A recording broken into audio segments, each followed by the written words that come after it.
Foreign Minister Qiang Wakang, welcome to the program. Well, thank you for having me back on your program, Christian. You know, when we last spoke, it was a very, very different world. And now, today, December 2020, you in South Korea are facing a third wave, maybe even a fourth wave of this coronavirus. Just tell me why this latest one is so difficult to control. Yes, we are in the midst of our third wave, which is turning out to be higher than the first and lasting much longer. And it is thus because the virus has now penetrated into every corner of everyday life of people. And this happening mostly in the metropolitan Seoul area. And you know how packed with people this particular area is in a country that is already one of the most population density-wise high density country. So it's you know, today, in fact, we've hit the highest number so far at 1,073 new confirmed cases, including, of course, those who have recently come in from overseas. But, you know, our system is now ramping up on all three T's, the testing, the tracing, and the treatment. And so it's time for, you know, us to be ramping up on the basic setup, which is our very robust three T's. Let me ask you, though, just to back up a little bit, because treatment involves, obviously, hospitalizations. And we understand that literally at this moment, you may have only one ICU bed available, one bed available in, as you say, your very densely populated capital. That's a real problem. Yes, I think that securing more hospital beds is the challenge of the day. Yesterday, today, and the days going forward.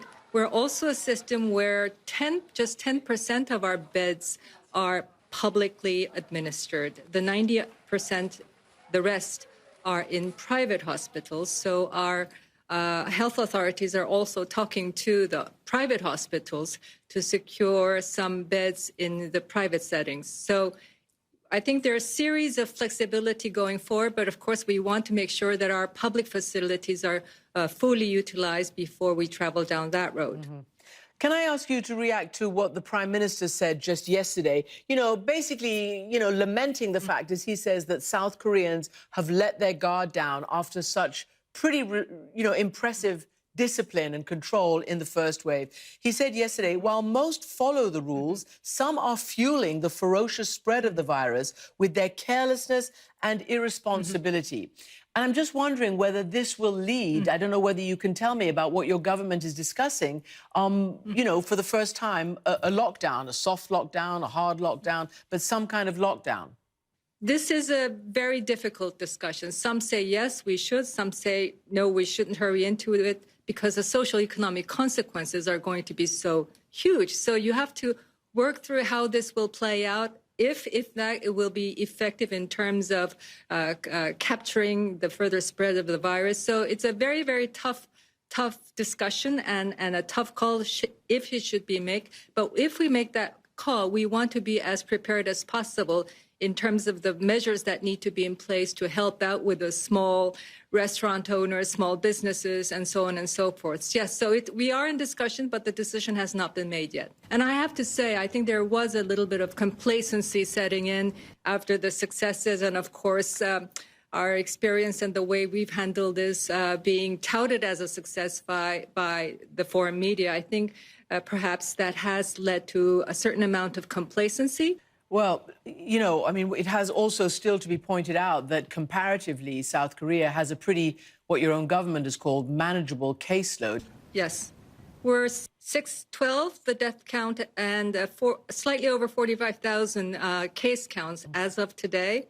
Compared to other OECD countries, I think we're the second lowest next to New Zealand in terms of the confirmed cases and the death numbers. Of course, we're also a country with a much larger population and much higher population density than New Zealand. But compared to others, we are very low, but it's all comparative. We're used to low numbers. And once those low numbers start ticking up again, of of course, it makes us all on high alert. Let me ask you about vaccines in general and vaccine hesitancy. You've already, according to your public health officials, had a pretty bad rap when it comes to taking the flu vaccine. You've tried, let me get the figures right, you've tried to vaccinate 30 million people against the flu, which was 10 million more than last year. But, you know, there were huge rumors that spread online, which created a lack of confidence. A few people died, but then immediately your health officials said that it was not related to the vaccine at all. But there's a lot of social media, conspiracy theories, which is creating a pretty unusual vaccine hesitancy in your country. I think the story with the influenza vaccines, I think that's pretty much put to rest. I think the flu vaccine story is not a concern. I think we have surveyed the people's willingness to take the COVAX-19 vaccines if the vaccine was proved safe and effective. And I think the survey came out to be something like 70%. So I wouldn't worry too much about vaccine hesitancy in Korea. All right, well, that's good. Can I ask you to comment on how you think your neighbor to the north is handling it? Do you, with your intelligence capacities, think that North Korea has a big outbreak, a small outbreak, handling it well, handling it badly? What's going on? Well, their official story is that they have no case, confirmed case. I think given that this is a virus that spreads very quickly, and even in countries that quickly close down, the virus got in and spread. So it's hard to believe that there aren't any cases, but that's the official story. We have offered to work together on the containment of this together, but they have not replied to our offer of working together and assisting to fight this pandemic. All right. So let me talk to you more then about sort of your remit now as foreign minister. And remember, you were, of course, the first South Korean foreign minister to visit North Korea. But I want to ask you in terms of U.S. relations. Should I just bluntly ask you, are you relieved that, that there will be a new administration, given what were some difficulties between South Korea and the Trump administration? With the Trump administration, given his very unconventional style, I think that did pose a challenge to those of us who are more used to and comfortable with the more conventional style of doing diplomacy. But having said that, I worked very closely with my own counterpart, Mike Pompeo. We disagreed on many things. We had arguments, but I think the nature of the relationship is such that we can really have a genuine discussion on issues that we don't agree on and move on. And I think we will have that same level of honest, close discussion with the incoming administration, given the signals coming from the incoming team during the campaign, after the campaign, their remarks about the importance of the alliance, the importance of South Korea in their global scheme of things. I expect to have a very close and very good working relationship with my counterpart and our team and their team. What is happening with your leaflet law? It was a known program of kind of getting South Korean information into North Korea. The parliament this week has criminalized that leaflet law. Well, this wasn't the first time that Parliament tried to proscribe that activity.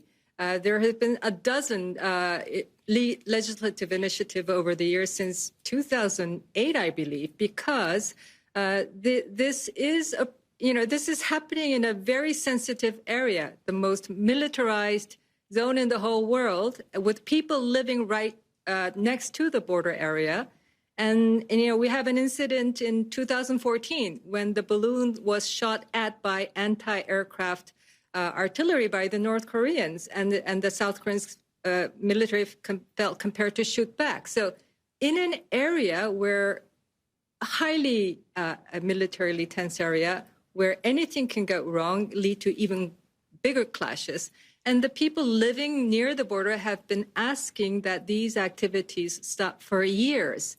And so I think this time the parliament there was a recent incident of balloons going towards the north, and the North Korean replied by completely blowing up the Kaesong liaison office. There's argument that this is a restriction on freedom of expression. Freedom of expression, I think, is absolutely a vital human rights, but it's not absolute. It can be limited. According to the ICCPR, it has to do it by law. It has to be limited in scope.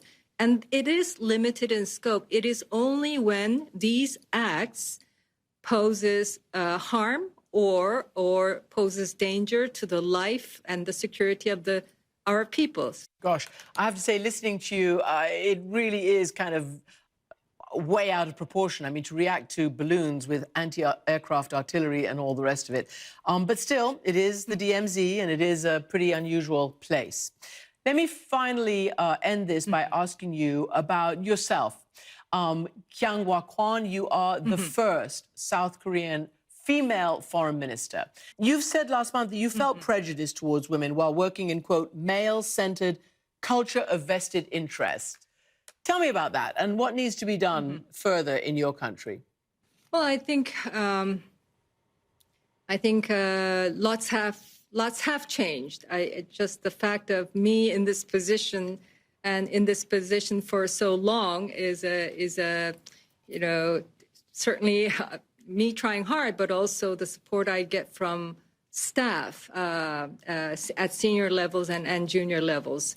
It is also the junior staff who are majority female coming into the ministry who are rooting me, and so I think I owe them this responsibility of doing my very best in this position. I think all women in leadership positions feel that to a certain extent. It is also political will needed on the part of our male colleagues. I'm here because my president decided that he wanted to put women in a position of very important leadership as part of his cabinet membership. I think we also have to make sure that women with careers can pursue that career and family life together with their male spouses. Still, the housework, child caring, this is predominantly on the side of women. And so we have to introduce more support for young families, parents struggling careers and childcare altogether, clearly seeing the self-interest, self-benefit in the long run of sharing that equitably with women. Indeed. Foreign Minister Kyang Hwa-kwon, thank you so much indeed for joining us. Thank you, Christian.